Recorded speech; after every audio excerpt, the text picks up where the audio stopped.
November, December the 6th. Time is flying. Time is definitely flying. It's weird, but it's happening. Lindy London, TFL at War, Andrew Cruz, Autumn Minnick, Mike Luft, and Donna Davidson. Hello. Nice to see you. Sherry Hughes. Big shout out. Thank you very, very much. Oh boy. So, Haska-san. It's dog loud here. So, maybe I should pull the microphone over a little bit. And I'm having some difficulty. Oh boy. Yes, I am. Alright, let's put it under here. And put it on there. And get the camera set up again. I don't like my setup here in the motorhome. No, I don't. I don't at all. But I'm bringing my best self. Trying to bring my best self. I don't know what is going on outside, but something is. People I've never seen before outside in a car, sitting there looking in. Oh, okay. Haska-san, hello. Itena, Barb in Ohio, Mark Williams. Hi. And Laura Larson, Cynthia Johnston, Rage Against the Machine, Michael Mossberg. Hello. Space Indian, Rick Yorkin, Segan Ye Shall Find, Cyberistic Gal, Patricia White. Hi, everybody. Hi. Okay. So, my complaints: slight headache, very tired, big day today, going down to Nogales to shop, and other things. So I'm going to see if I can do the 2 hours, but I might not be able to. Warning. Alert. Okay. Dawn E, hello. Oh boy. Well, let's start on this browser with flooding in the Northwest Washington. Cascading torrents tore across communities near Seattle. Fueled by days of drenching rain, dangerous walls of water triggered flood alerts for some 9 million across the Pacific Northwest. At least 5 raging rivers are threatening to breach their banks, some already partially submerging homes, cars, and roads. Doesn't matter if it's a couple inches or a full foot of water or anything in between. It's a very dangerous situation. In Oregon, the flash flooding turned deadly as emergency teams raced from rescue to rescue, the Coast Guard swooping in to pluck one driver from their truck, while also hoisting another family from their home after it was surrounded by rising water. With 3 major storms dumping a conveyor belt of steady rain, up to 8 inches could fall across the Pacific Northwest by Thursday. I didn't expect for it to rise this quickly. A waterlogged region desperate to dry out, but this morning still on the brink of disaster. There is some good news as the rain tapers off. These rivers are expected to finally begin to recede, but the rain won't be done in big cities like Portland and even parts of Northern California. So another soggy, wet, dangerous day ahead for so much of this region. Craig. All right, Miguel Almaguer for us there in Washington State. Miguel, thank you. Let's get more on this flooding situation and the forecast. Al is here. Good morning. Hey, good morning, guys. So this atmospheric river is starting to weaken a bit, but not before dumping more rain in the Pacific Northwest and into Northern California. You can see flash flood watches, I should say, from Forks all the way down to Eureka. And we're going to be watching that rain continue to accumulate another 1 to 3 inches from Portland all the way down to Fort Bragg. And then it starts to taper off. Gulf. Now, this is part of a jet stream, a big jet stream, and we've also got this massive ridge of high pressure. So other than the Pacific Northwest, we are talking record warmth in the west, but this Alberta Clipper coming down out of Canada is bringing chilly air from Canada. So you look here in the Northeast, Boston, 36, 51 in Raleigh, 41 in Cincinnati, 5 to 10 degrees below average. But all right, I can't. I'm sorry. I cannot listen to that guy. I cannot listen to him. Okay.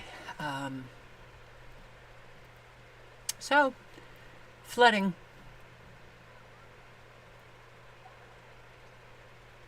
Imagine your home being flooded out. Imagine you have to be rescued.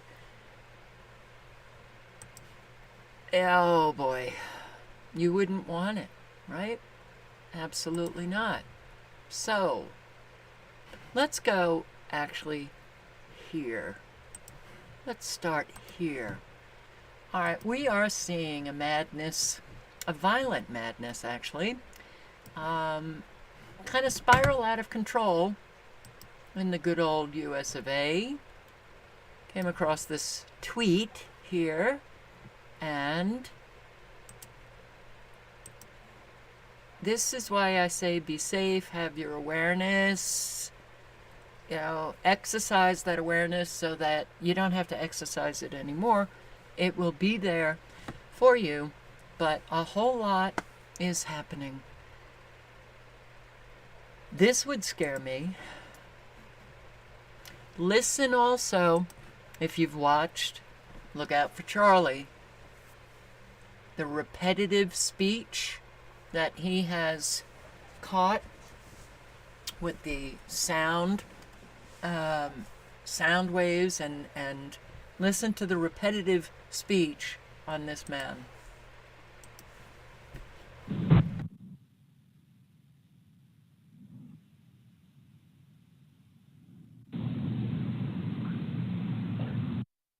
Not on him, but he speaks it. Are you sure? I just rang your doorbell because I have a couple questions for you.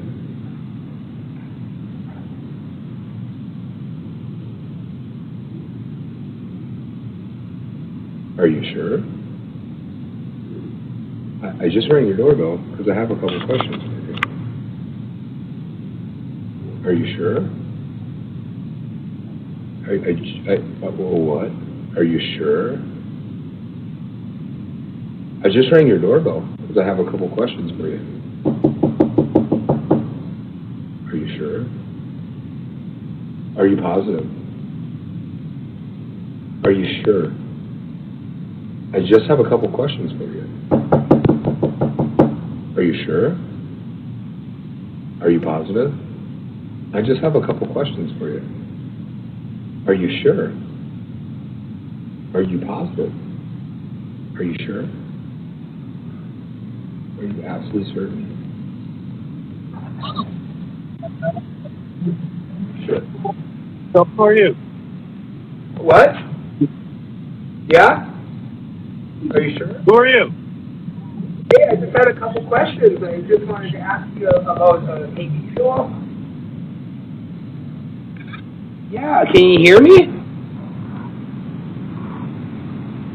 What I'm looking for is for the girl that's in the house to come out here because I'm going to rape her and kill her.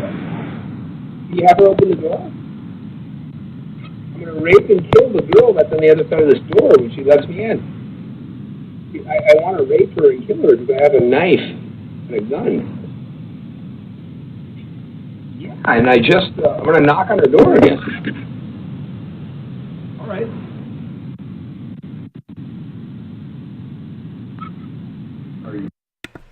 Are you sure? Are you positive? I just have a couple of questions for you. Are you sure? Are you positive? I just have a couple of questions for you.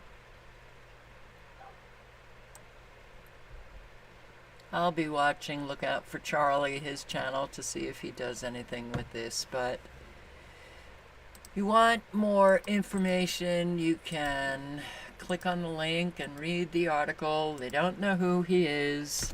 They did catch him, but they can't figure out who he is. Man arrested after threatening to rape and kill a woman on Ring doorbell video. Yeah, so this is very concerning, don't you think? He was booked in Clark County Detention Center, stalking, coercion, obstructing a police officer.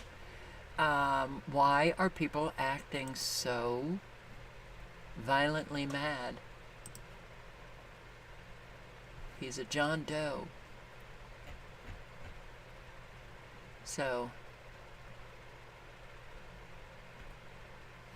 repeatedly says, are you sure? Are you positive?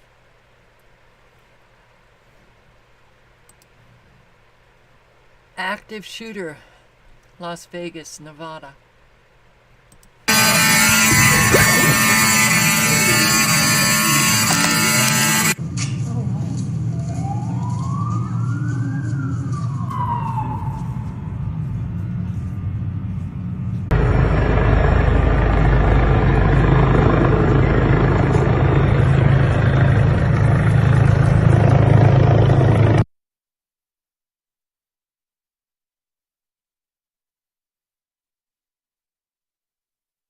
It wouldn't be a Never Lose Truth live stream without interruption. We've got a lot of shootings going on. And yeah,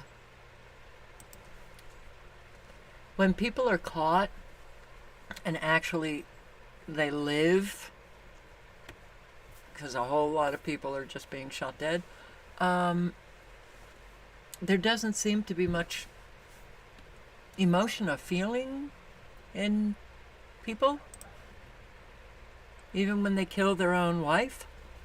Everything. I love my wife so much. She's everything. My wife is dead. I'm innocent. I love the military. I love the government. I love my wife so much. I'm gonna go to prison the rest of my life. I'm never gonna live again. I'm gonna get kicked out of the military. I'm not gonna be in the military.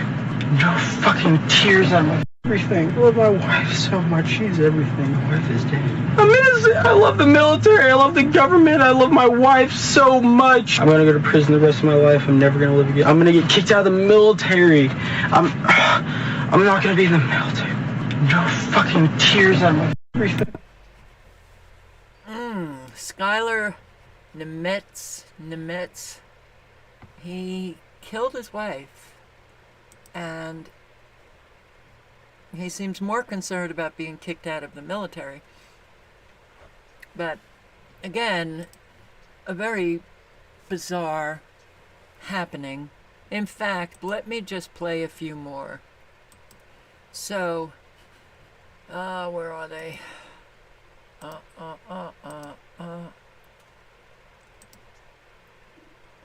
LA County worker killed in follow home robbery.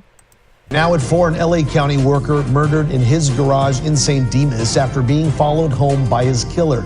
Sheriff officials say they have their suspect in custody. Good afternoon, everyone. I'm Juan Fernandez. I'm about to cash a $50,000 check for an accident I was involved in over 5 months ago. The same accident. And I'm Rachel Kim in for Amy Johnson. The suspected killer was arrested in Beverly Hills. KCAL News reporter Jasmine Veal has more now on how investigators say he targeted his victim. We believe we have the right suspect in custody. LA County Sheriff Robert Luna announced Thursday they arrested 33-year-old Jared Joseph Powell of Los Angeles for the murder of 42-year-old Nicholas Sambolin. Our hearts go out to the family of Mr. Sambolin, who are facing an unimaginable loss. Detectives say Powell shot the husband and father of 2 young kids while he was parked in his Tesla in his San Dimas garage on Hawkbrook Drive Tuesday in a follow-home robbery. The victim was likely followed home from an electronic vehicle charging station located in the 200 block of South Citrus Street in the city of West Covina. The sheriff would not say what personal property was taken. It does not appear that the victim's employment, played a factor in the murder? Sheriff Luna says security video helped detectives identify the suspect's vehicle, and cameras used to read license plates identified the car in Beverly Hills Thursday morning. That's when the arrest was made. A gun believed to have been used in the crime was found. They are also looking to see if there were any accomplices. What was he doing in Beverly Hills? He doesn't live there. Maybe he... Okay, and let's see. Neighbors describe scene after 5 found dead in apparent murder-suicide in Washington. Silent, like dead silent. You know, it's like, like you just feel it. You feel it in your heart, and you feel it in your bones, and it was super bone chilling, and we all just kind of looked at each other and we're like, man, this isn't good.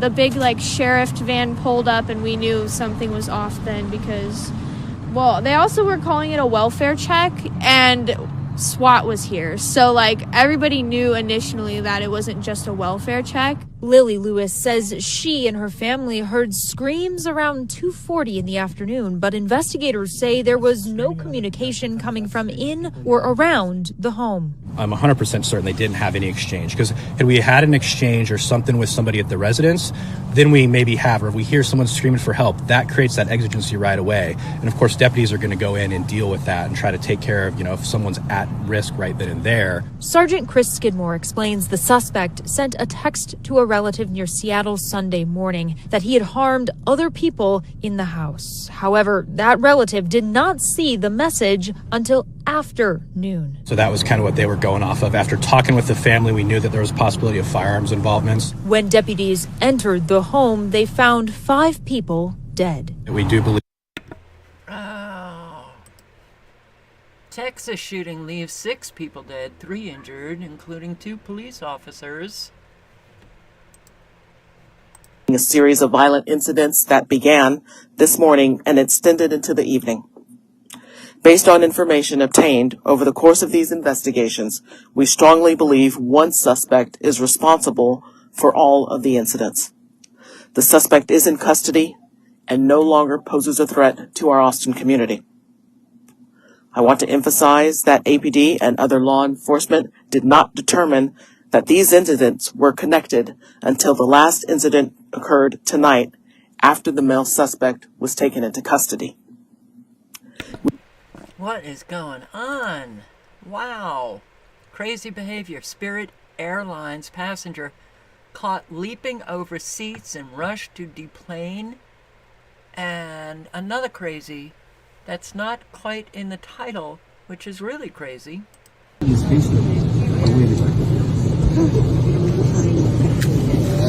What are you doing, man? Touch me again.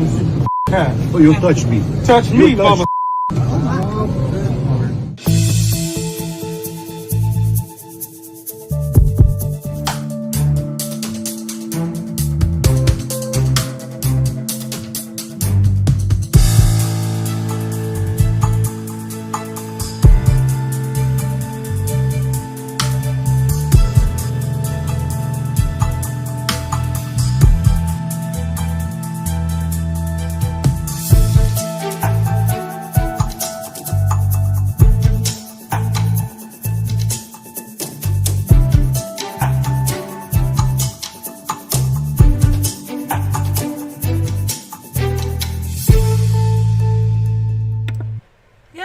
Just take down your pants and go to the bathroom in the aisle of an airplane. Okay. Perfectly normal. Nothing to worry about. People are just absolutely fine. Right? I don't think so. So, where am I going? I'm going right here. Sabrina Synergy on Odyssey. Okay. What she talks about is, folks, they have essentially hijacked body parts, light, sound, look out for Charlie, electromagnetic frequencies, And all of the research that I have done throughout the years, posting on how they can use, especially the extremely low frequencies, to target individuals, target region, target a whole country, and change the views and opinions and behaviors of that population or that individual. They can literally entrain your brain with external, extremely low frequencies. The frequencies in your brain, entrain means that they can match the frequency in your brain with that frequency that they're sending externally. And they latch on. And it can be so subtle that if you don't know who you are, they can change you. That's why, for sure, the greatest defense is knowing who you are. So that when all of those fabulous externals come at you, you'll be able to discern that something's happening with me and it ain't quite right. So, you wait it out, or you do things like Sabrina here is doing, and move around your body parts. You have to watch this video. The link is in the chat. And she's been talking about this for quite a while, for sure. And you know what? There's another video down here that I came upon. Oh, why didn't I call it up? Okay. Oh, no doubt I bookmarked it. Not this. So. But Sabrina is talking about the biofield, the wireless body area network, and... So, Synergists, it's really exciting right now. There's a lot of different things going on. Please support one another. Harry and I are working on a biofield practice channel. It will be either membership only, and then the people that learn there, they can go and teach on their own, do their own videos, whatever, initially. Why? Because I do not teach what everybody else out there lifelong did. The different people that I ran into is all, we're going to meditate. Ooh. And I'm like, hey, need to pop a shield. That signal's coming from over here. No, it's all love. And I'm like, no, not everything is love. Some people come up to you and they're not thinking love. And everybody, common sense, will go, oh, yeah, totally. But when it comes to energy work, lifelong, no, it's all love. Then I found the CIA handlers, one after another. They hunt people with psionic abilities, folks. Especially you TikTok folks. That didn't change. When I was little, they hunted kids. What do you think they're hunting now? They're young nerds in a biolab. They got an app for that. What's that? Your DNA. Just yesterday, I have it up right now. I'll post it here when this posts.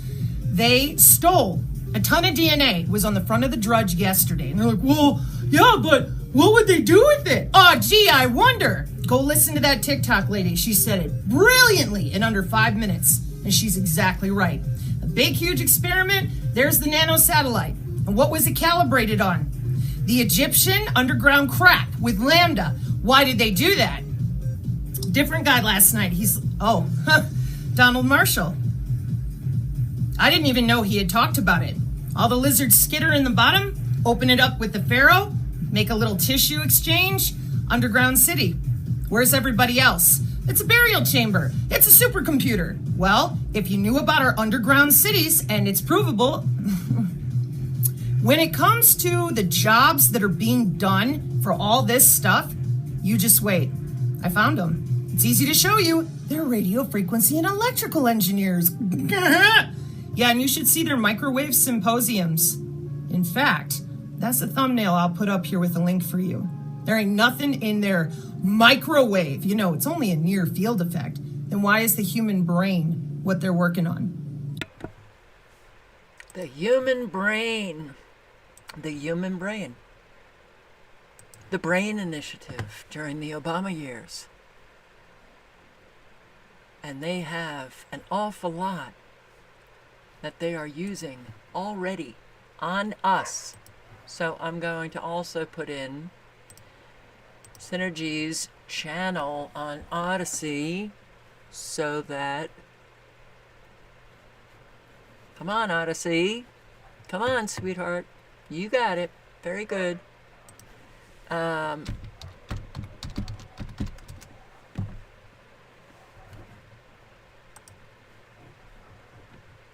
Okay. And here are a whole lot of very real. Yeah, remote control of your DNA.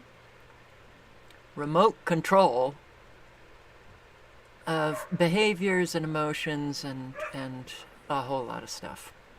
So, very important information. And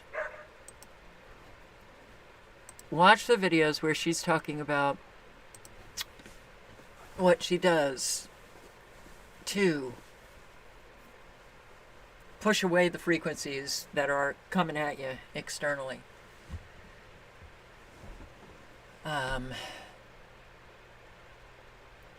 And frankly, I think one has to do that an awful lot.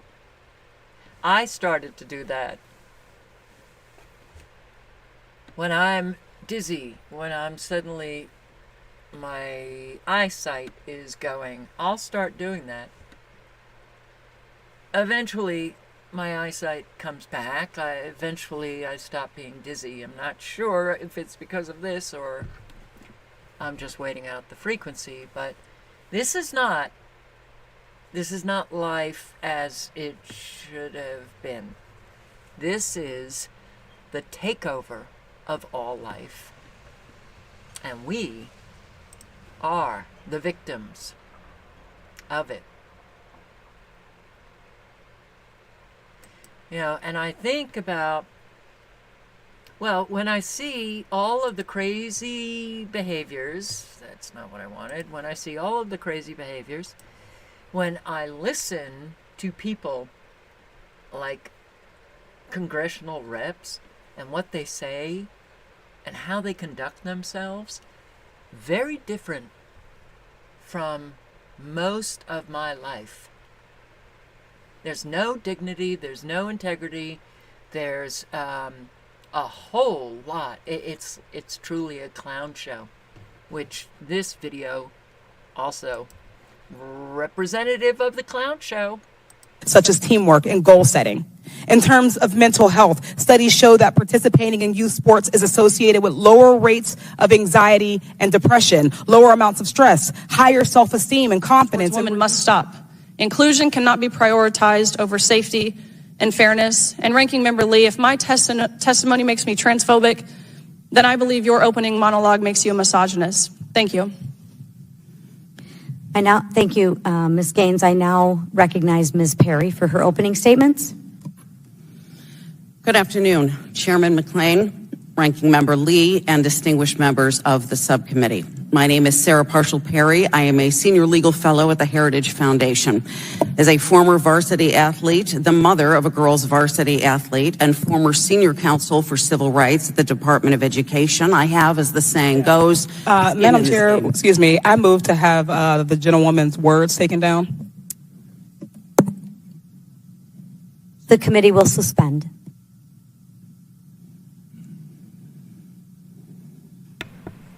Whose words? Riley Gaines, when she said, if I'm transphobic, your opening statement makes you misogynist. You don't get to call people names and then expect those people to just sit back and do nothing and be silent little kitties. I don't care what position you hold. Okay.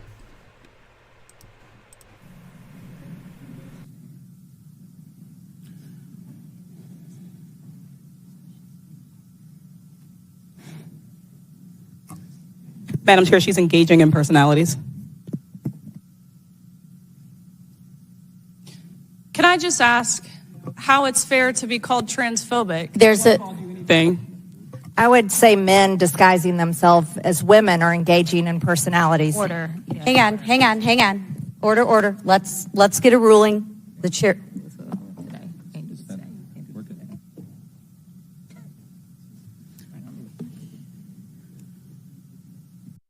All of these people take very seriously the idiocy of flipping biology and just making it anything that you want. No science behind it, but hey, this is what we're living? Really? Oh, it is. Absolutely. It's a clown show, but it's not funny.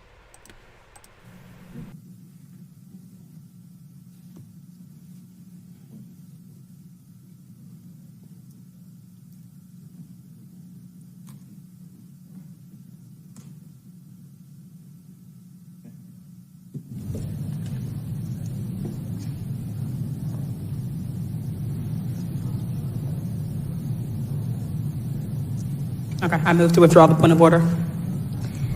Thank you, Ms. Lee. I now recognize Ms. Really? Okay. So, if you want more information, I'll link below to this article. Riley Gaines hammers. I didn't see it as a hammering, but member over transgender athletes in women's sports after being called transphobic.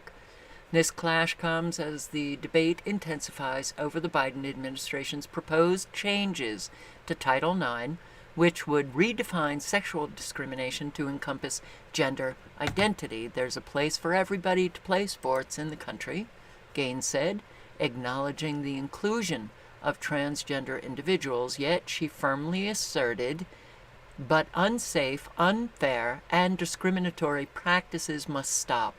Gaines continued stressing the necessity of balancing inclusion with safety and fairness in sports, because a lot of girls are getting injured by the guys who claim that they're girls and they join the girls' team. Fairness. A whole lot of the guys are taking the medals from the girls. There's nothing fair about it or safe about it.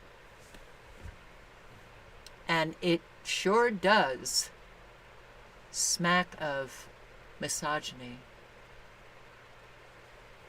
Get rid of women. Get rid of girls.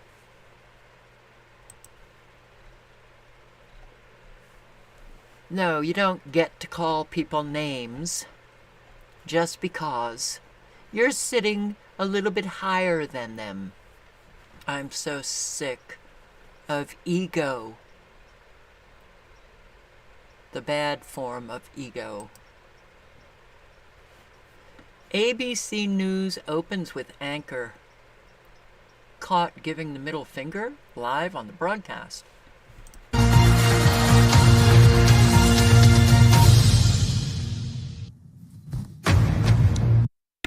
Oh, God. Man. All right. 9% of people really won't make it because of this, but you will, because your watching this will show you what is going on and how the global food supply, China wants to dominate, but America is in the same thing. So we're in this food warfare, and all of us is in between of it. How are we going to survive this in the next coming years? That's the question. Only the 99% that doesn't care will not. But that 1% of us who do, and that's why you're here. Check this video out here. We got, you see the food coloring happening. You see a lot of stuff happening, but early morning in a dock in China, check it out. They're pouring red dye on the fish.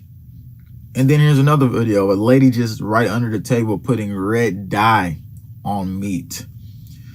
Because, you know, what does this do? And here's somebody spraying a duck, trying to make it look like the duck is actually green and nice, because, and here's a fight happening for food. And it's some crazy stuff happening where we said one day people will give up everything because they want food. And since inflation hit, now we're about to show you that scenario. But first, the red dye, how do you detox it? What is it causing? FDA banned it in so-called cosmetics, but however, it's still good for food. You can put it in food, and a lot of people has had their lives ruined because there's cancer-causing chemicals in there, and it's also said to cause behavioral problems in children. Now, when you look into it deeper, like you can find on Amazon, they sell this for about $14.44. So you imagine all these companies getting the red dye, and sometimes when people look down at their stool, you might go to the bathroom and then you notice that. I'll put the link in. Why is my poop red?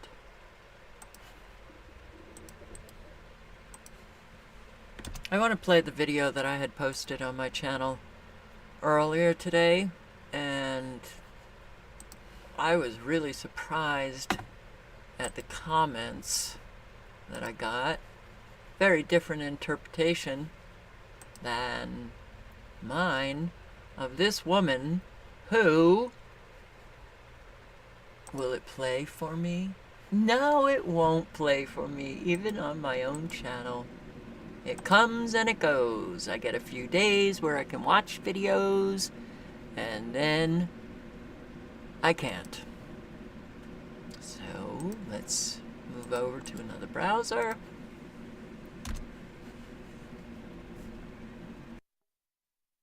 For the sake of my mental health.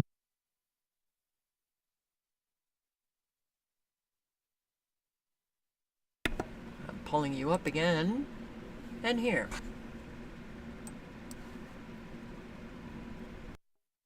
For the sake of my mental health, I need y'all to check in with me because I can't be the only one noticing this shit, right?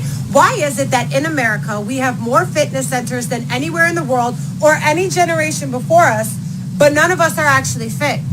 We have more vitamin and supplement centers than anywhere else in the world or any generation before us, but none of us are actually healthy. They don't do that in other countries because in other countries, they get their nutrition from their food, which leads me to my next point. We pay more on a daily basis just to obtain regular food, and none of it has any healthy or nutritional properties at all. It's quite the contrary. It's actually poisoning us and making us sick. Where we have access to the best medical advancements and technology ever to exist, we're still a nation chock full of obese, diabetic, cancer patients. We have an abundant amount of mental health resources, but we're all suffering from anxiety, depression, or insomnia, potentially all of the above. We sleep more than we ever did. We're always tired. We drink more water than ever before. We're constantly dehydrated. We work harder than we ever have. We're always fucking poor. We have insane skin regimens, but we're aging in fucking dog years. Like, I just can't fucking wrap my head around it.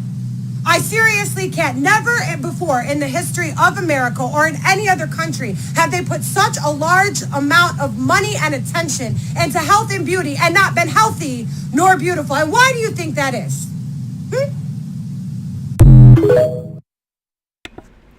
Food, which...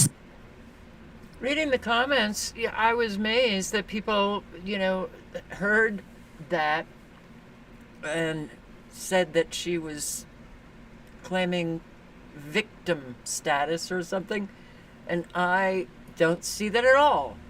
I see her wanting to wake people up. And when she's talking about we, she's not talking about herself and those included in her near circle, social circle. She's talking about all of us. Why is it that we here, good old Americans, are the most sick of any other Western nation. Because our food is poisoned. Because the air is poisoned. Because our water is poisoned. But we seem to be just fine with that. I'm not. You know, and I'll never forget a friend of mine in Great Barrington, Massachusetts, was part of the MoveOn.org label our GMOs. And I said to her, why is everybody just wanting for the GMOs to be labeled instead of protesting to get rid of them like they were doing in Europe? Talk about Americans messed up in their head, and that was decades ago. Yeah. We're going to do everything that we possibly can to have our food labeled. In fact, Biden border crisis. More than 12,000 illegal aliens flood open southern border in the last 24 hours. The highest single day total ever recorded. 12,000 encounters with illegal aliens last 24 hours. Okie dokie. Not an invasion, though. And don't worry, Americans. We're so compassionate and generous that come on in. It's scary. It really is. And yes, this was back December 13, 2022, when it was already out there, publicly stated, Biden braces for potentially 14,000 migrants a day.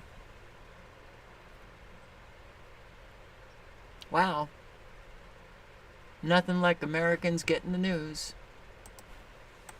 Why are military-age men pouring across the United States border being given refuge, given cell phones, given ID cards, given money, being taken care of? Why is this happening in the United States? And the Biden administration pretends that it's not happening, but we have the footage. Take a look at your screen.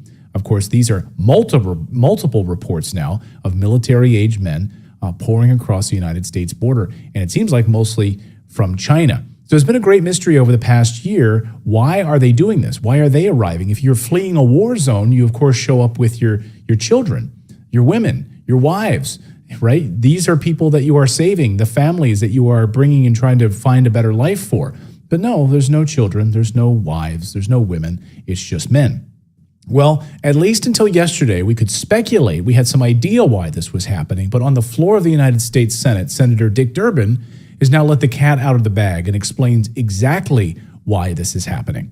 What troubles me about the debate now about the southern border is it is one half of the immigration equation. Yes, we need order at the border. Yes, we need to have changes in the laws that reflect the reality of the overwhelming numbers from all over the world who are coming to our shores and our border. But there is also an incredible demand for legal immigration into this country even now. The presiding officer, my colleague from the state of Illinois, has legislation which addresses one aspect of that. Her bill, and I hope I describe it accurately, says that if you're an undocumented person in this country and you can pass the physical and the required test, background test, the like, you can serve in our military, and if you do it honorably, we will make you citizens of the United States. Do we need that? Do you know what the recruiting numbers are at the Army and the Navy and the Air Force? They can't reach their quotas each month. They can't find enough people to join our military forces. And there are those who are undocumented who want the chance to serve and risk their lives for this country. Should we give them the chance? I think we should. And let me tell you about other. So there you go, ladies and gentlemen. It seems like we have an answer to the great mystery now, why this is happening. Someone who's been tracking these military-age men coming across the border is Anthony Rubin from muckraker.com. He's been doing amazing reporting on this. deep into the jungles. He's been tracking this through South America, from Ecuador, tracking these migrants all the way up to the United States border, and so much more that we could talk about. Anthony, welcome back to the show. Good to see you. Thank you so much for having me on, Clayton. I appreciate it. My pleasure. It's great to have you back. Specifically today, we could talk about so much of your travels, and we'll have you back and we can talk more about what you saw in Ecuador and other parts south of the border. But today, I specifically wanted to focus on this military-age men Chinese story. So you've seen the videos at the border, of course. You've seen your reporting. You saw Senator Dick Durbin there basically confirming why they're coming across. What did you discover and uncover in your travels as you were tracking these individuals? Yeah, absolutely. So as it relates to the Chinese, I mean, as you said, I mean, we could talk about so much here. This crisis is extremely complex. But as it relates to the Chinese and what I saw, the Chinese have basically established dedicated networks along their route all the way to the United States. And so what we discovered along our trip from Ecuador all the way to the United States border are dedicated hotels, basically dedicated hubs where these Chinese illegal aliens stop at. And, you know, it's like known along their route that you will stop at these specific hotels.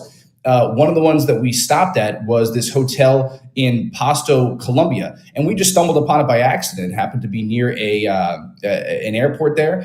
And we showed up, and we were the only people that were staying at that hotel that were not Chinese. And all of them, every single one of them, was headed to the United States. They were either going to be continuing and crossing through the Darien Gap, or if they had the appropriate visa, they were going to be flying directly into Mexico and then crossing up there. But the point is that, you know, whereas, you know, for example, the Venezuelans, as an example, they are extremely poor. They just kind of trek up on foot. They'll pitch tents along the way, stuff like that. The Chinese have dedicated hubs, hotels that they'll actually stay at along the way, and it's a very advanced route system. So it's an advanced route system structured by whom? Who's setting this route system up? Is it the United States? Is it NGOs? Is it the Chinese government? As far as I know, it's done by Chinese for Chinese. I mean, I don't have any evidence. You know, we know that the United Nations footprint is all over this route to the United States. But as far as these hubs go, you know, there is no evidence that I have to indicate that it's run by the United States or the United Nations. It appears to be just Chinese for Chinese. You know, you had me on this past summer. We discussed a blueprint that I was given by a Chinese illegal alien. That's how we actually, you know, followed this route. We just followed that same blueprint. You know, everybody, I saw the comments on your show after you published it. They thought I was lying to you, or that I was some sort of conspiracy theorist. And now we've actually followed the route. I mean, now I have all the evidence. And so one of the stops on the route was in Pasto. So we stopped at this hotel. And sure enough, it's just full of Chinese. So the point is, if we go back to that document was just written by a Chinese person, could be CCP affiliated. I have no idea. I can't confirm that. But, you know, is the CCP, for example, involved in this? I would find it hard to believe that they are not. Let's put it that way. So a targeted strategic invasion. And then it's odd then, of course, then why is the United States government, if this is a targeted, willing invasion of the United States, you hear Senator Dick Durbin on the floor of Congress saying the reason, you know, we need military-age men coming across. They will be given citizenship. They will be given, you know, they'll fight in the military. They'll be given citizenship. And if their backgrounds check out, he kind of just said that as an aside. Oh, if their backgrounds check out, he just kind of made that as like a little sidebar. Like, we'll probably check them, I suppose. But they'll be brought into the United States military to fight on our behalf because U.S. military recruitment numbers are down. So the U.S. military would be using Chinese Communist Party military-age men to fight on the United States behalf? Like, something is incredibly fishy here.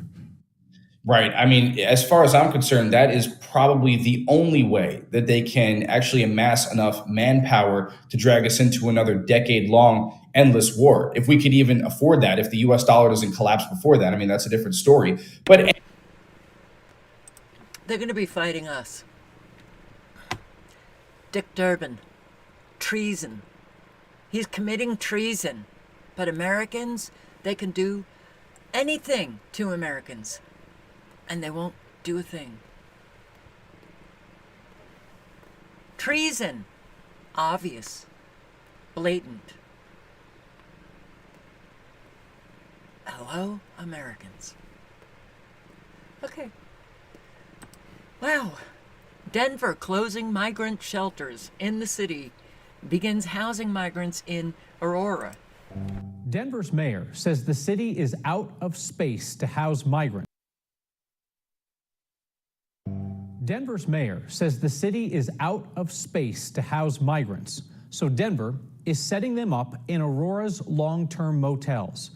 After our Mark Salinger reported that that's been forcing people living there onto the streets, Denver promised to make that right. The city of Denver's newest migrant shelter is not even in Denver.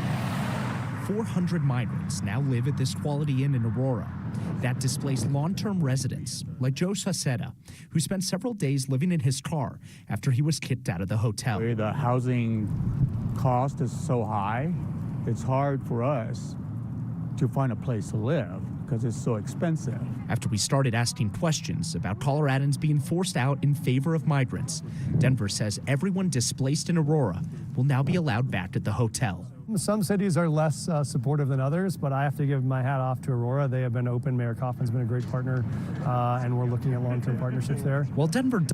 A great partner, Aurora, kicking people out of hotels to allow illegal migrants to come on in. Money. Money, money, money. That's what we value here. Money. Because these hotels get an awful lot of money from government. Oh, and where does government get their money? You. You.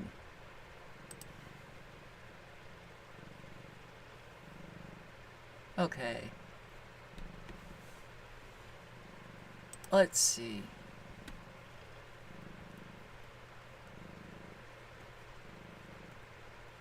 Oh, I gotta go back to this browser. Right. I think I played that video already.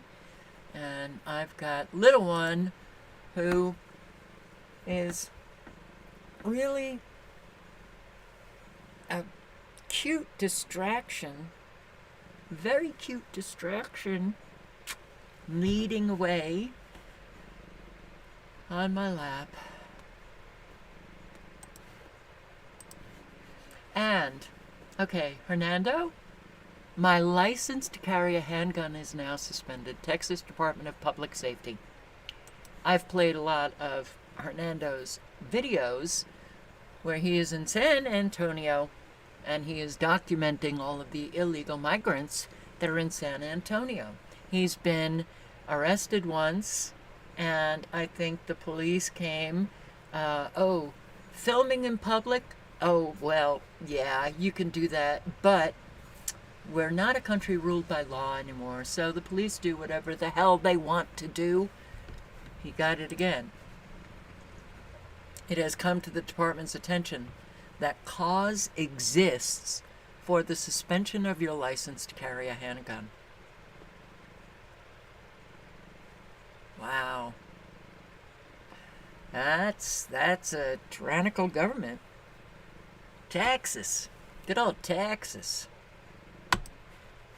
Now, I'm going to put the link to Anthony Aguirre's his live page, because, wow, he's really doing it. He's really doing it. Thank you, Anthony, for your service, which is pretty consistent, boy. Alright, man. I can't. There's too many disruptions. Way too many disruptions. And it's a real pain in the ass. So, did I play this? I don't think I did. Border now, where police in Mexico are facing accusations of failing to stop the crush of migrants crossing into the U.S. The border is a top priority for Republican voters. According to our new News Nation Decision Desk HQ poll, more than half of those polled say border security is the most important issue. Correspondent Allie Bradley live for us at the border. And Allie, you recently had a confrontation with Mexican police. Yeah, you're exactly right here, Nicole. Out here in Lukeville, people continue to stream across the border. CBP sources confirmed to me here that over 10,000 people crossed into the United States yesterday alone. And Mexico is really nowhere to be found outside of these people handing out food to some of these individuals.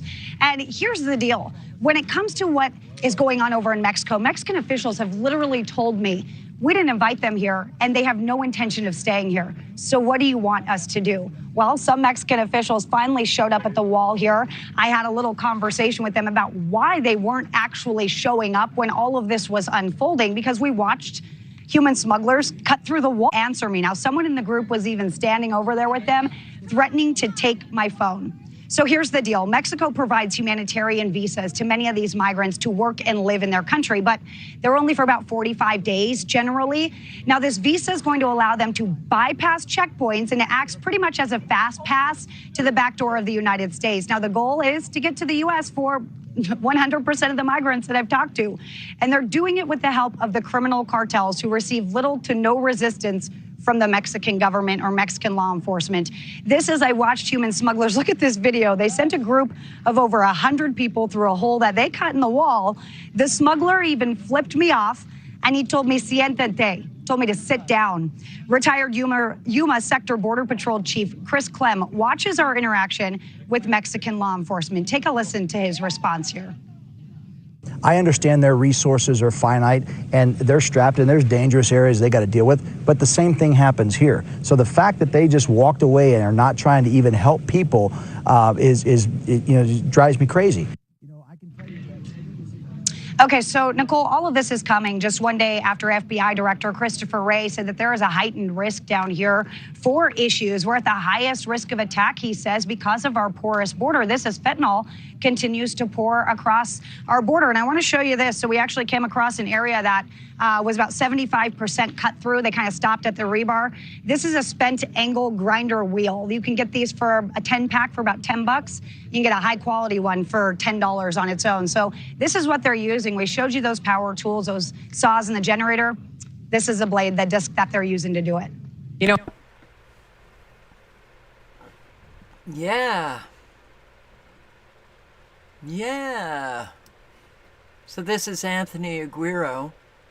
This is a live in Lukeville, Arizona.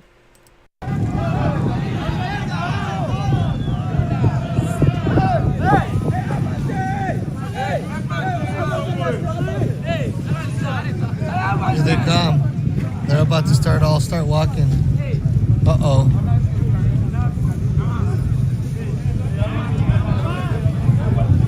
This shit's about to get ugly out here, guys. I'm telling y'all. This shit's getting ugly, guys.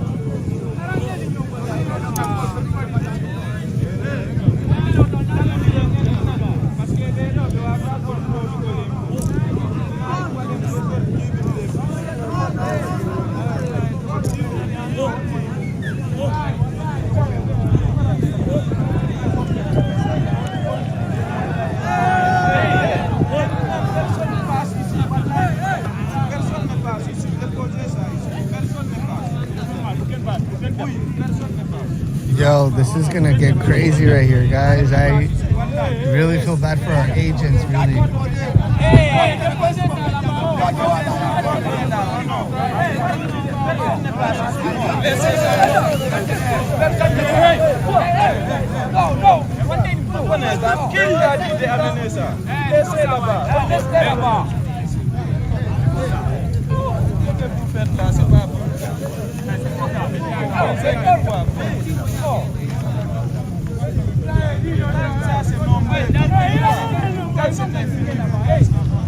These fucking colors, man.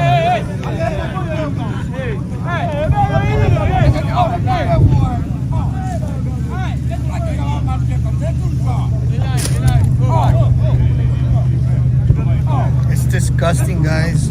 This is nasty ass behavior.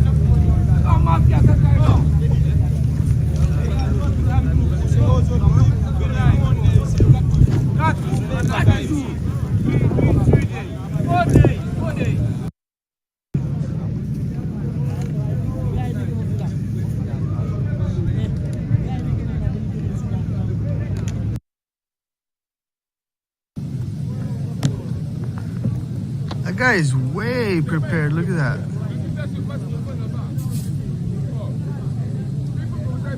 That fool's in a tent, y'all.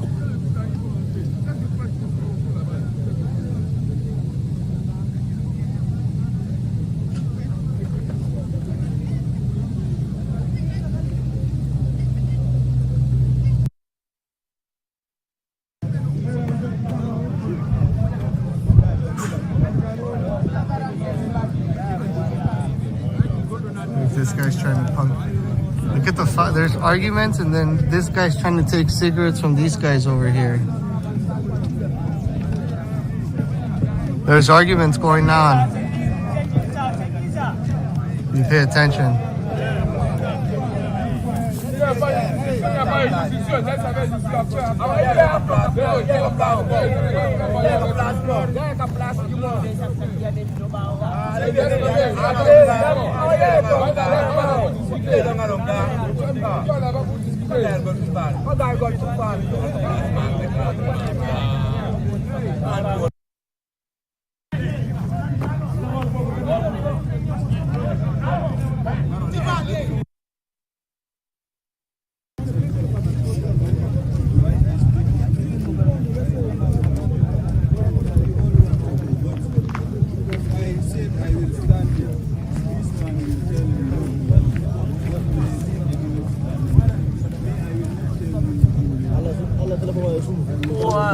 What are we doing? What are we doing? Sitting around, doing nothing. Let them all in. We've got a treasonous government, all the government officials except for Thomas Massey, I think. Treason. Yesterday, it was 1,400, guys. Yesterday was 1,400.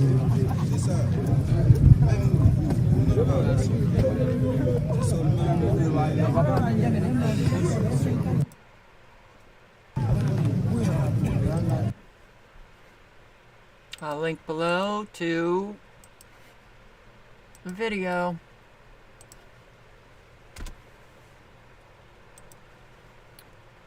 Do I need to say this is not good? Not good? Do I need to say that? It is so not good. And we're in deep, deep trouble. Deep trouble. Deep trouble.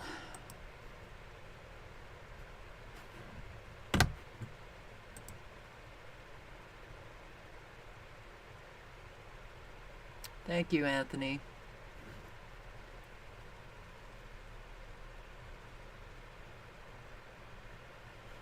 He documents for the American people to see. Then it's up to them.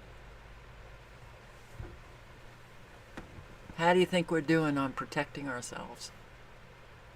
Not very good. Pentagon Chief Lloyd Austin slams American non-interventionists. Yes, Austin has hit out at Americans who prefer a less interventionist foreign policy, smearing them as isolationists who want to see the U.S. retreat from responsibility. Who gave us the responsibility for the world? Who? Or did we just take it and then acted in ways that were not responsible? Austin, oh yes, our Secretary of Defense is a former Raytheon board member made the comments in a speech at the Reagan National Defense Forum in California on Saturday. He said, you know, in every generation, some Americans prefer isolation to engagement, and they try to pull up the drawbridge. They try to kick loose the cornerstone of American leadership. It ain't leadership as far as I'm concerned. It ain't leadership with a whole lot of Americans. So don't speak as if you're speaking for everyone. He accused less interventionist Americans of trying to undermine the security architecture that has produced decades of prosperity without great power war. Really? Decades of prosperity for you, former Raytheon board member, not for a whole lot of people where these wars are going on, and not for Americans. Americans, are you ever going to crawl out of your slumber? Austin has overseen the policy of pouring weapons into Ukraine, which he said shortly after the Russian invasion was designed to weaken Russia, which it did not. It didn't. Austin went on to urge Congress to pass a full-year appropriations bill and to approve President Biden's $106 billion spending request that includes military aid for Ukraine, Israel, Taiwan.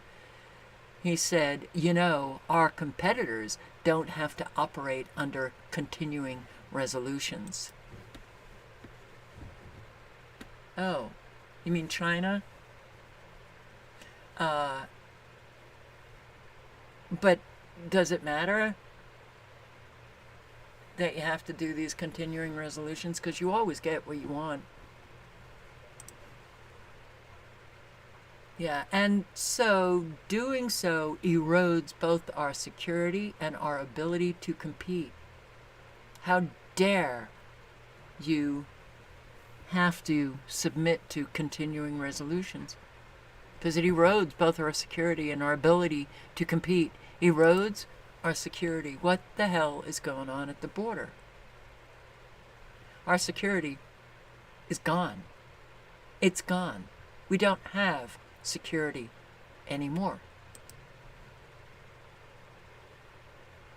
I urge you to pass our urgent supplemental budget request to help fund our national security needs, to stand by our partners in danger, and to invest in our defense industrial base.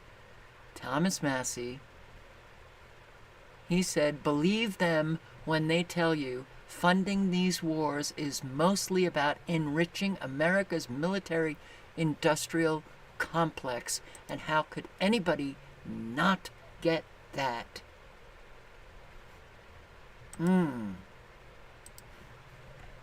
Senate Republicans blocked Biden's Ukraine aid, despite warning over direct conflict. Biden said, if Congress doesn't send Ukraine more money, it may embolden Putin to invade a NATO ally, which would precipitate American troops fighting Russian troops. Oh my God, we bet that's really important. We've gotta fund Ukraine because Ukraine's really winning the war, right? No. Big fail. Yet again, we don't win wars.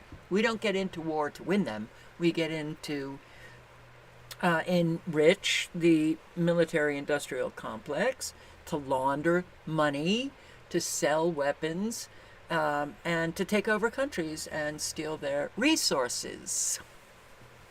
And the whole bit about weakening Russia was pure lies, because Russia has not been weakened at all. But Americans, be scared of those Russian troops that we're going to be fighting.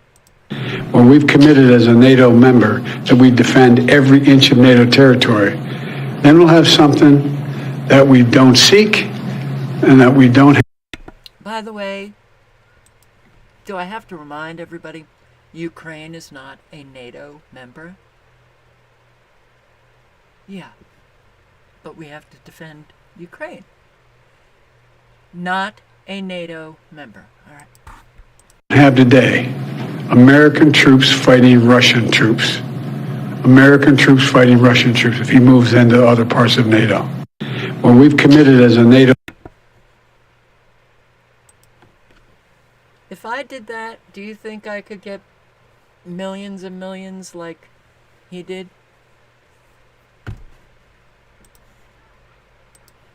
Okay. Janet Yellen, Treasury Secretary.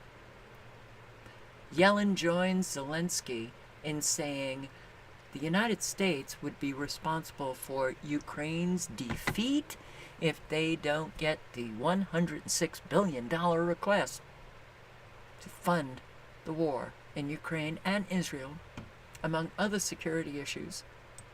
It'll be our fault. You feel bad?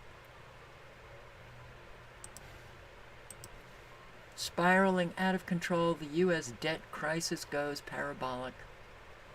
We are spiraling out of control. Yeah. Very true. Lebanese soldier dies. Army post comes under Israeli shelling. For first time in the conflict, a major escalation on the southern Lebanese border, for which Israel has issued a very rare apology for killing a Lebanese army soldier. They thought they were fighting against Hezbollah soldiers. They're the terrorists. They didn't mean to kill the Lebanese soldier. But the war goes on. More killing and killing and killing. And this is interesting. So hostages given tranquilizers to look happy upon release from captivity. Really? Hamas gave hostages tranquilizers so they looked happy upon their release. Terrorists forced them to swallow tranquilizers so they would be happy. And they would be so happy that they would be shaking the hands of the Hamas soldiers. So happy that they actually thanked them. You think this is a piece of propaganda? You think? Jerusalem Post. And this, very interesting. Oh. And I don't have the translation thing. So, what it is Max Blumenthal, released Israeli captives tell Netanyahu's war cabinet how they were deliberately attacked by Israeli helicopters on their way into Gaza and were shelled constantly by the Israeli military while they were there. This is the mass Hannibal procedure, which is part of military policy in Israel. Go. Kill everybody, even Israelis. Okay. I'm going to, for anybody who can read Hebrew,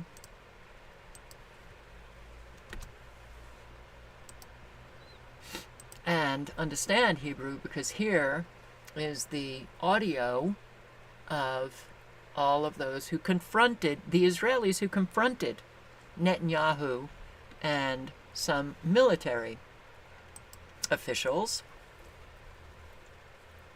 Part of this, that if you click on the link, you'll get that, to translate into English. And what you will, this is part of the article there. I'm just going to read the highlights, not including the helicopter that shot at us on the way to Gaza. Really? Okay. Well, let me read more. Another abductee who returned with her children, but her husband remained captive to Hamas, said, "The feeling we had there was that no one was doing anything for us," meaning the Israeli, the IDF, and Netanyahu. "The fact is that I was in a hiding place that was shelled, and we had to be smuggled out and wounded, not including the helicopter that shot at us on the way to Gaza. You claim that there is intelligence, but the fact is that we are being shelled. My husband was separated from us 3 days before we returned to Israel and taken to the tunnels, and you are talking about washing the tunnels with seawater? You are shelling the route of tunnels in the exact area where they are." This is what the Israelis are, an Israeli talking to Netanyahu et al., and that's what the IDF is considering. Now, Israel has constructed a system of pumps allowing to flood Hamas's tunnel system in the Gaza Strip within weeks. Now, this entire tactic would destroy their underground network, Hamas's underground network, and pushing the terrorists, as well as anyone else hiding in the tunnels outside. Just last month, the IDF already assembled large seawater pumps just north of the Al-Shati refugee camp in Gaza City. Now, each of at least 5 pumps can draw water from the Mediterranean Sea and move thousands of cubic meters of water per hour into the tunnels, flooding them within weeks. Now, it's not clear yet if the IDF would flood the tunnels before all of the remaining hostages were located and freed, given the fact that Hamas is known to have hid and kept hostages in those underground tunnels. So it would pose quite a significant challenge if the IDF and when decides to proceed with this process. Diana Skaya for TVP World in Tel Aviv.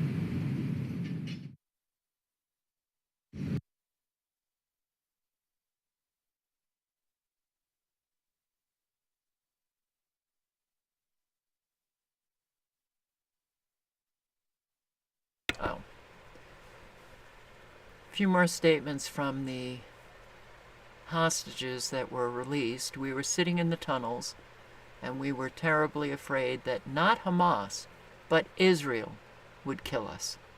And then they would say, 'Hamas killed you.'" Yeah. They were under constant threat from the IDF shelling.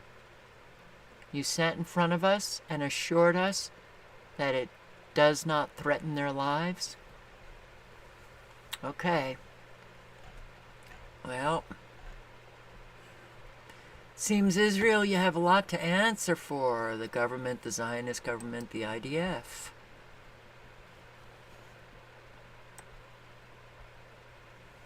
Oh, Israeli TV show apologizes for smearing elderly Hamas hostage.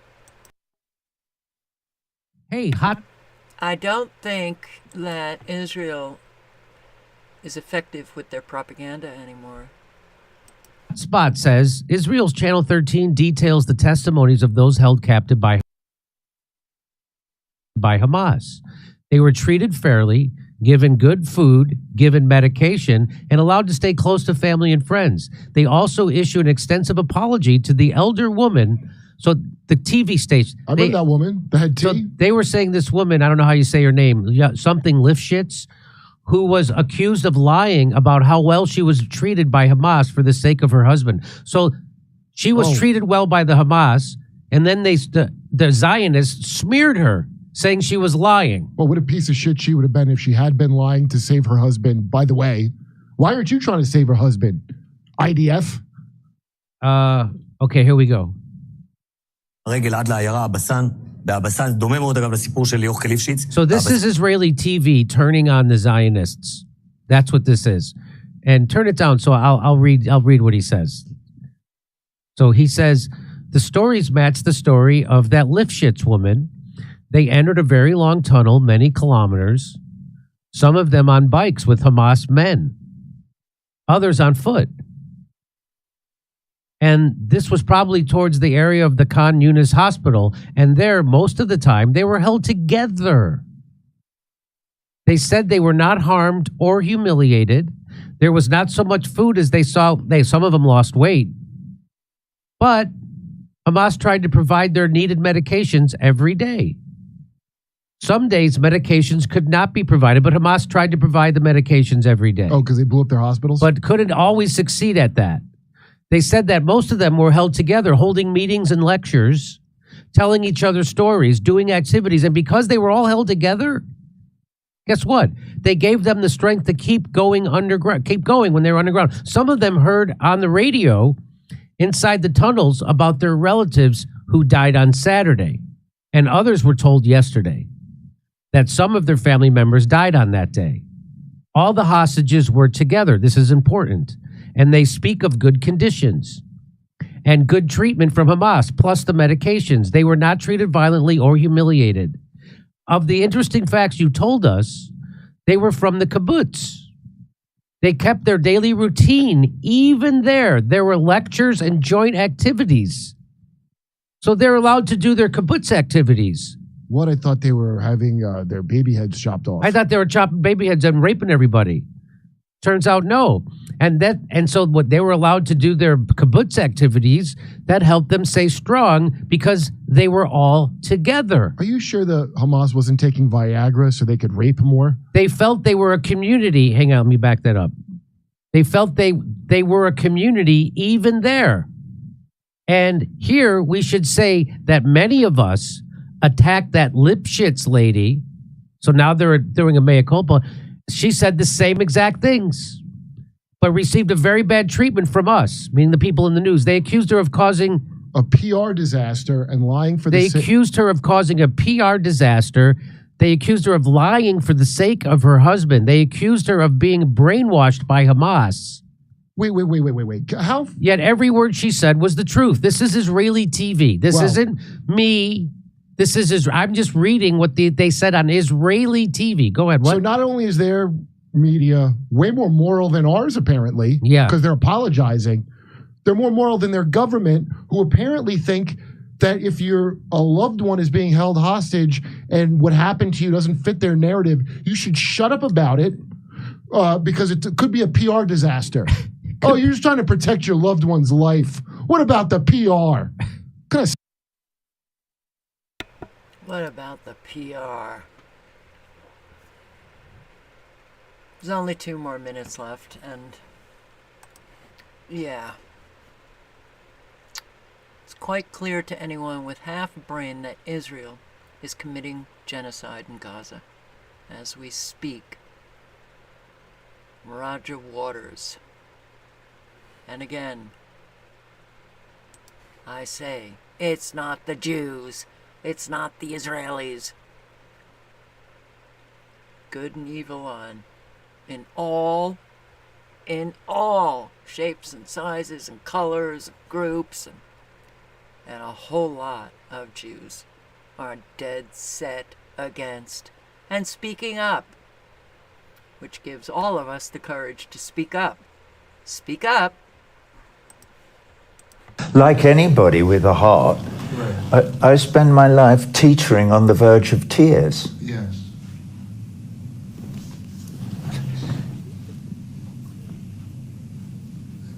Because you can't possibly put yourself in that position, in their position, those mothers and fathers, those children, those 2.3 million, well, a bit less now, people living in Gaza, being bombarded by F-16s day and night, week after week after week. One cannot even begin to imagine what it must be like. 2005, I think. The show was sold out, and I cancelled that show, having heard that, Highcombe Park is built on a Palestinian graves and blah, and blah. But it's chilling beyond anything that I could ever have imagined to see back then in 2006 what was going on. And the absolute disdain. I remember thinking at the time, if they're like that to me, what must they be like to the Palestinians? And of course we know. And now, to bring it entirely up to date, we know exactly what they're like to the Palestinians, because they are, as we speak, committing genocide in Gaza. It's quite clear to anyone with half a brain that they are committing genocide. I'm happy to say that almost the whole of the rest of the world is going, nada más, stop. No, don't ceasefire for 4 days. You stop the killing. It has to stop. Clearly, this Zionist experiment in the Holy Land has now officially failed.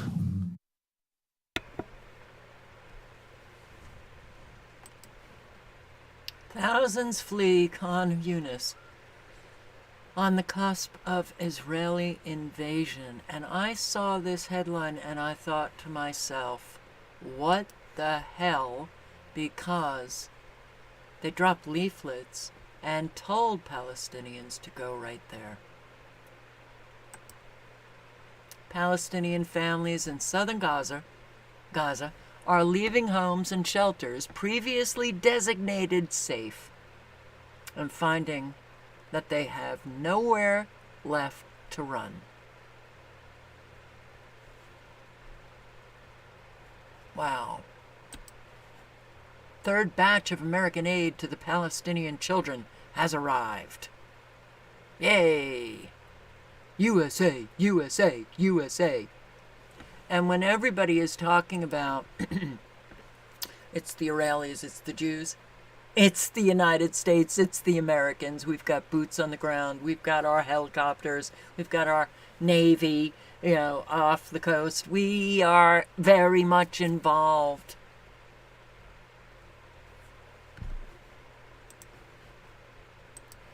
So I'm going to read this Hamas statement on Biden. The statements of the U.S. State Department issued yesterday on Monday to absolve the Zionist occupation of its direct and deliberate targeting of defenseless civilians and hospitals in the Gaza Strip prove once again the U.S.'s direct involvement in the bloody war being waged against our people. Such remarks give the Zionist occupation a cover to commit more genocidal crimes against our people in the Gaza Strip. The American administration's current policies of giving a political and media cover to the Zionist occupation, along with open military support, with heavy and internationally banned bombs, cluster bombs, is not only showing hostility to our Palestinian people, but rather to the peoples of our Arab and Islamic region and all free peoples across the world. We hold the Biden-led administration fully responsible for the green light it gave to the terrorist Zionist occupation in the current genocidal war. And that's quite right. Who worked for the World Health Organization in Gaza was killed, along with more than 40 members of her family, when their house was hit by a rocket. The former Glasgow University. Dima, a WHO aid worker, was killed along with 40 members of her family, including a 6-month-old baby, her husband, and 2 brothers.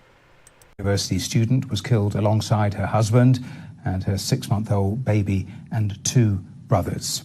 Well, let's talk live now to Jerry O'Hare and Rose Ann Maguire, who Dima lived with when she was studying in Glasgow. Thank you both for being here with us on BBC News. Why don't you start by just telling me a little more about what Dima was like? Jared, you first of all.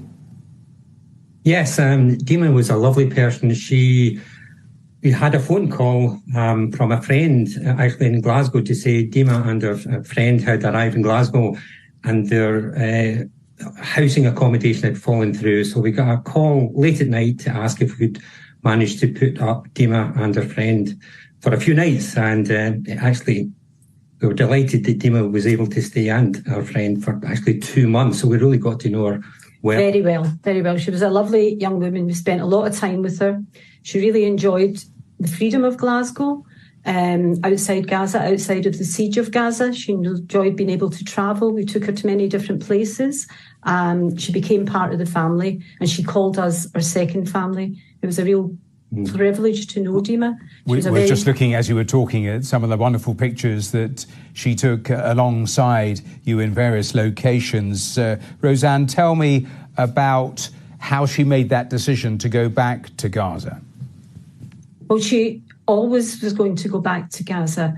Dima was very concerned about the situation of people in Gaza, and she wanted to go back to help in some way. So she was very grateful for the privilege of getting to study outside of Gaza, but she was very determined that she wanted to go back and help the people of Gaza. That was the kind of young woman she was. And she went back. She found love. She entered a very happy marriage. She was very happy to do that. She found a really fulfilling career with the WHO, and she had a beautiful little boy. And it's it's criminal, the fact that they were all killed in a bombing. Is absolutely awful.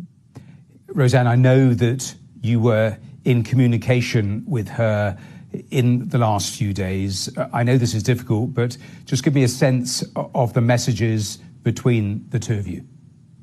Well, I started messaging Dima on the 8th of October, and we continued up until the last message I got from her was on the 13th of November. The messages started off as the situation was terrible, and then they got shorter, just saying, I'm alive, pray for me, I'm alive, please tell the truth. And on the 13th of November, I asked her, how are you surviving, Dima? She said, no words to express. Please pray for us. This is Aboud, my little boy. I hope he lives to see better days. I messaged her a couple of times after that, but got no response. And then on the 21st of October, her friend Nagam, who stayed with us, messaged me to tell me that Dima had been killed, along with a lot of her family, including her baby boy. And it was just awful. It's been a very difficult time for us, but nowhere near as difficult as it must be for her parents. Wow. Yes, all mainstream media tells the truth sometimes. Yes.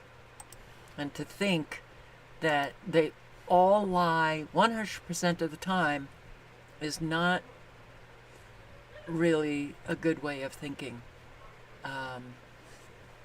The importance of discernment means that you have to, when listening, understand what they are saying is true and what they are saying is a lie. But yeah, even CNN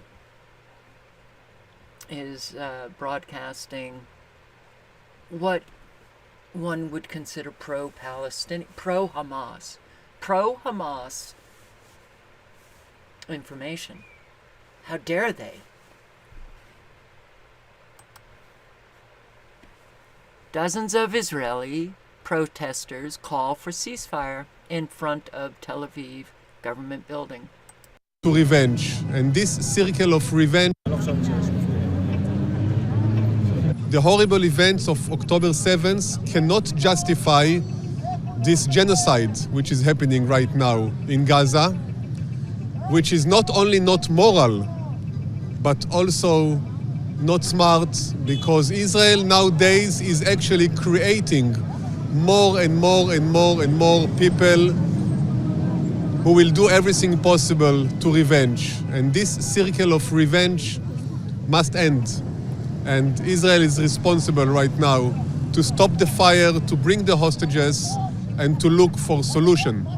I've been an activist for 35 years and I still have some kind of hope, but I think, no, it's very sad Everything here is very, very sad. Really. Brings me to tears. We come here with the message for an immediate and non-temporary ceasefire to stop the war that doesn't provide any security for the Israeli public. And yeah, that's why, you know, as far as I'm concerned, every Jew and every Israeli all over the world and in Israel should be calling for a ceasefire, because this is not going to be good for any of you. In fact, it hasn't been good already. The legislation, the tyrannical legislation that, I speak, I want a ceasefire, and you speak in any way that is interpreted as pro-Palestinian, lose your job, get arrested.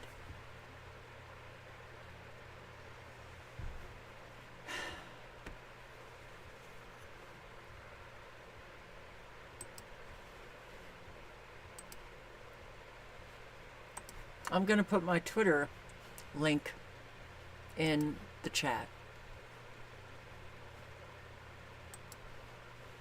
because a whole lot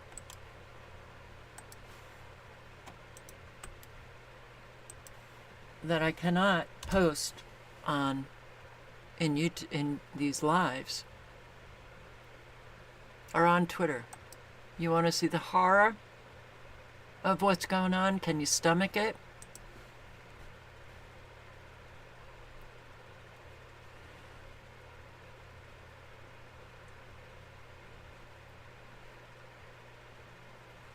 Yeah, all of the violence that's taking place. The fish spot in Washington Heights, New York City, the location was being robbed when the robber turned and on a customer, and just, it's unbelievable to watch.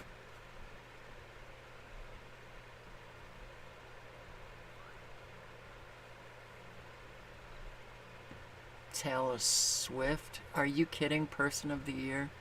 Oh my God. Oh.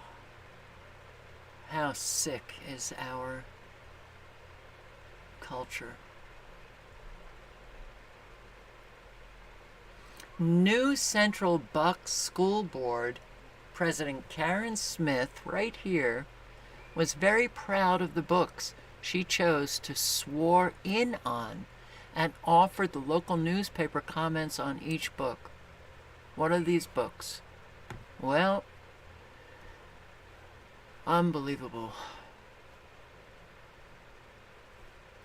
No Bible. Flamer. Sick, sick, sick.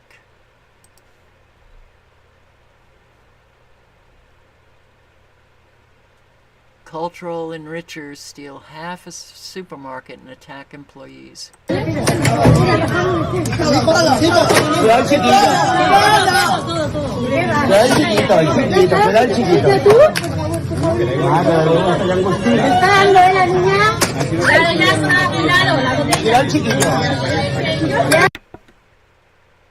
What do you think we're going to be seeing?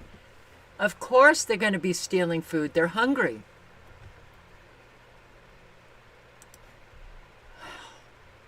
Palestinian father confronts his children after their home was bombed.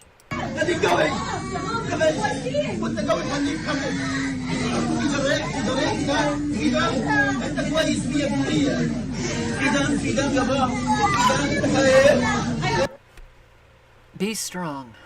Be strong. And just Jeff from Cali.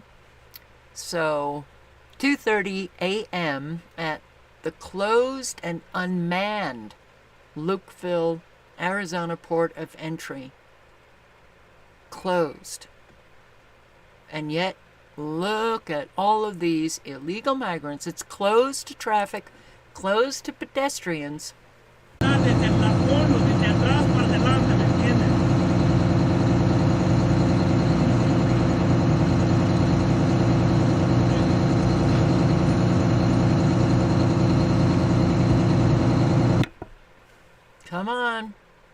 Come aboard the bus. We'll take you anywhere.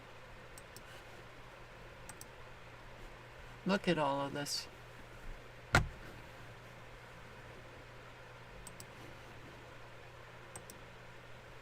Look at all of these men, military-aged men. No problem, though. They're here for the American dream. You all know it. London, so obvious.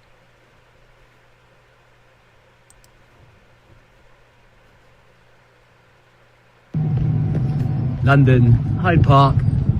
These bastards aren't even trying to hide what they're doing anymore. There's literally lines everywhere. Lines fucking everywhere.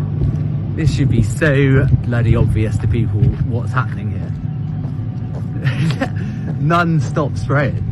How are people not realising what on earth is going on?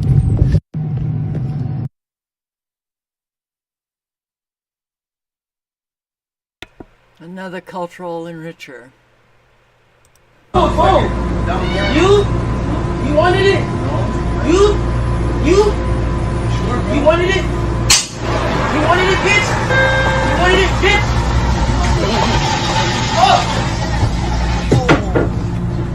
Oh! And YouTube, if you take down this video, I will tell you that that's proof that you don't want anyone to see what's truly going on in our countries. Why? Are you part of the treason? Another day of Zionist massacres.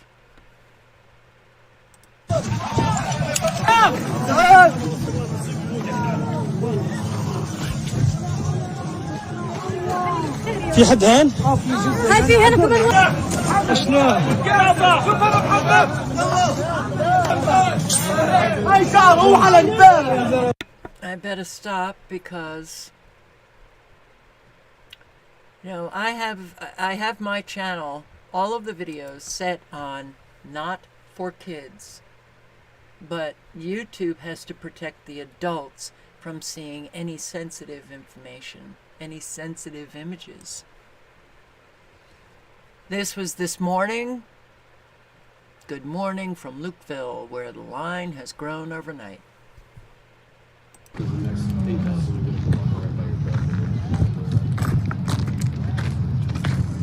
Good morning. Hello. Hello.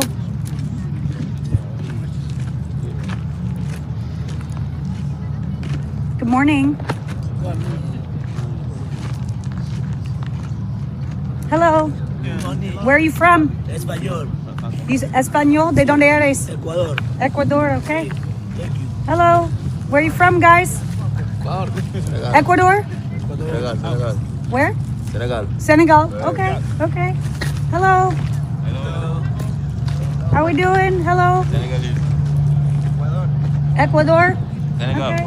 Senegal. Okay. Hello.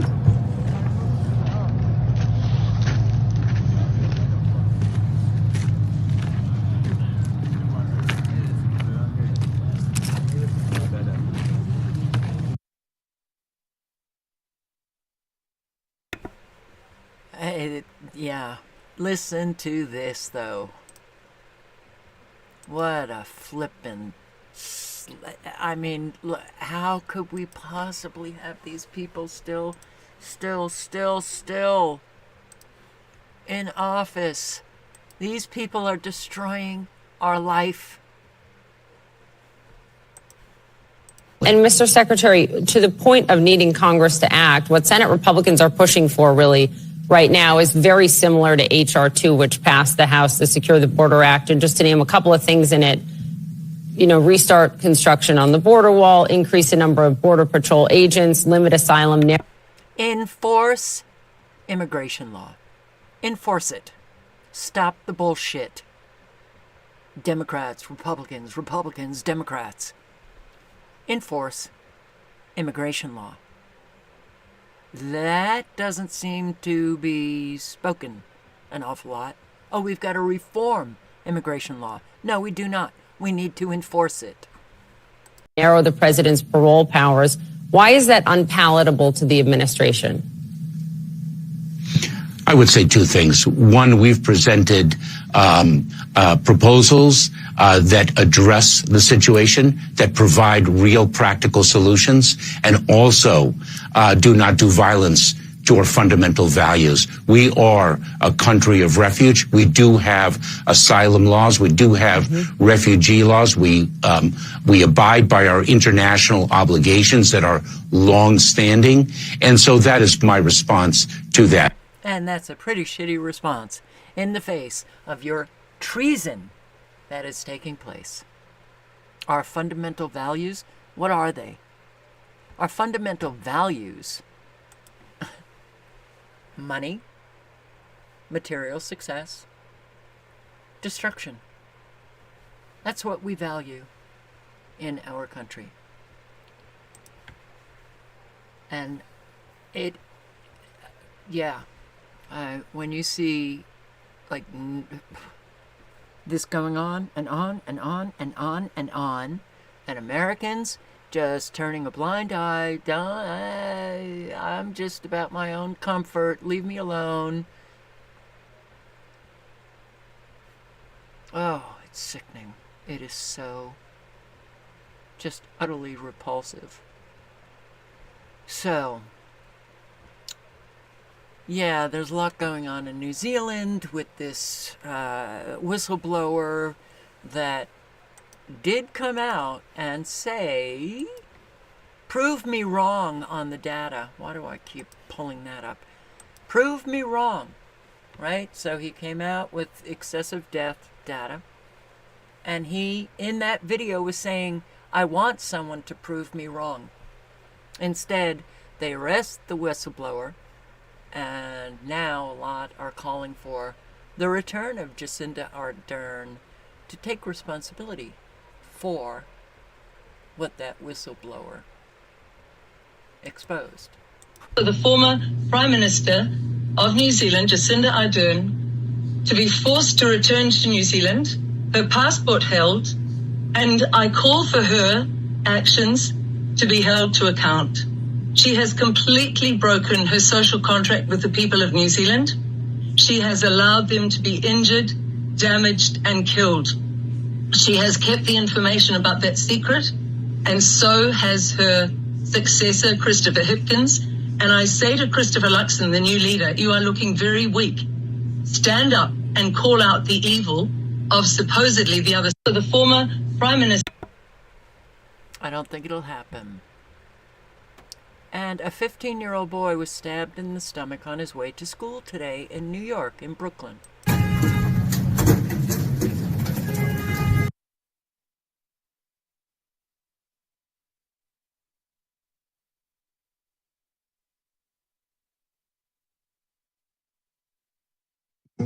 ولا كيف علي؟ لا أحسن حاجة أهم أولها كان يعند صح؟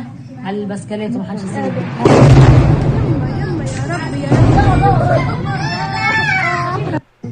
ولا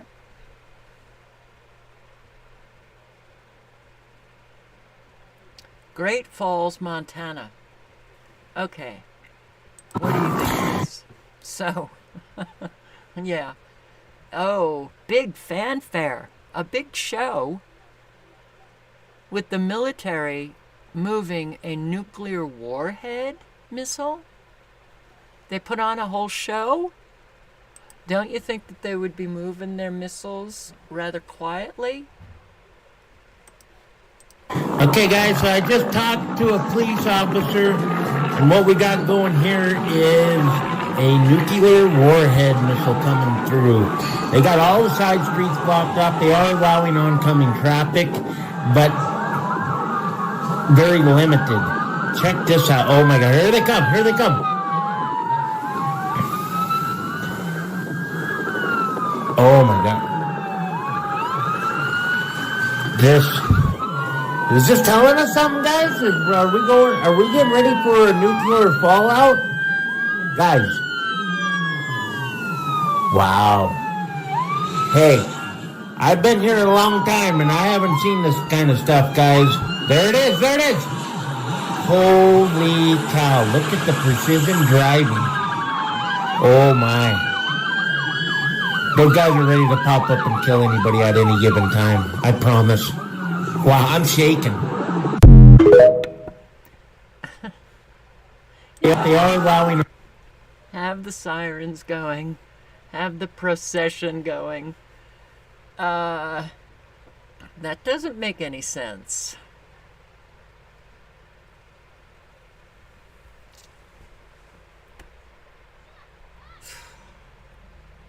Cultural enricher.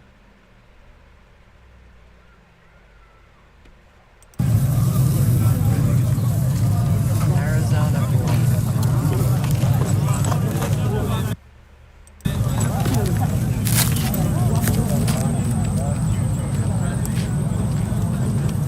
Hey, what's going on, guys? We're back out here on the Lukeville southern border in Arizona, and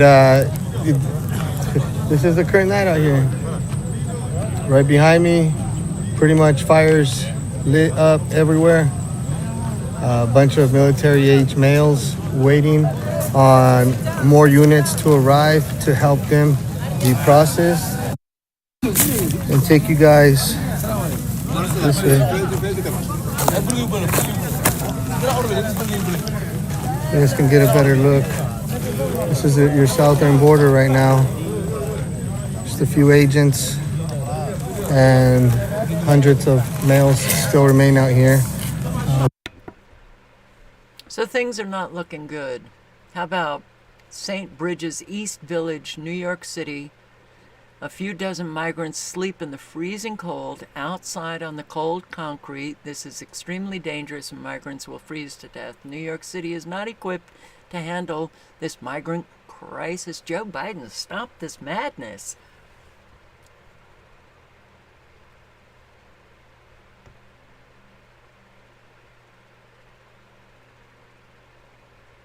Wow. Well, it's pretty clear that we're in trouble. 10-year-old child taken hostage by the IDF or by an Israeli settler. Great. Yeah. Armed settler. And a whole lot of them are Americans.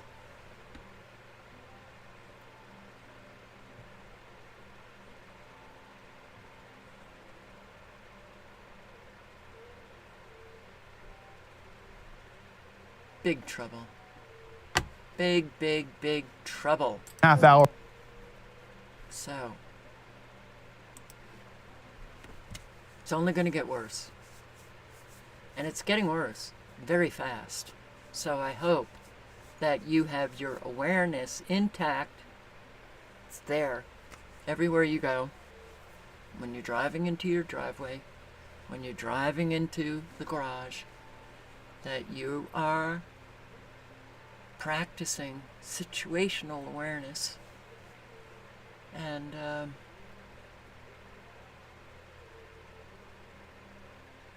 at this point, I think the most important thing for everybody to do is to live honestly and speak honestly. Be a trustworthy human being. Help those in your community. Reach out. Don't wait for people to ask.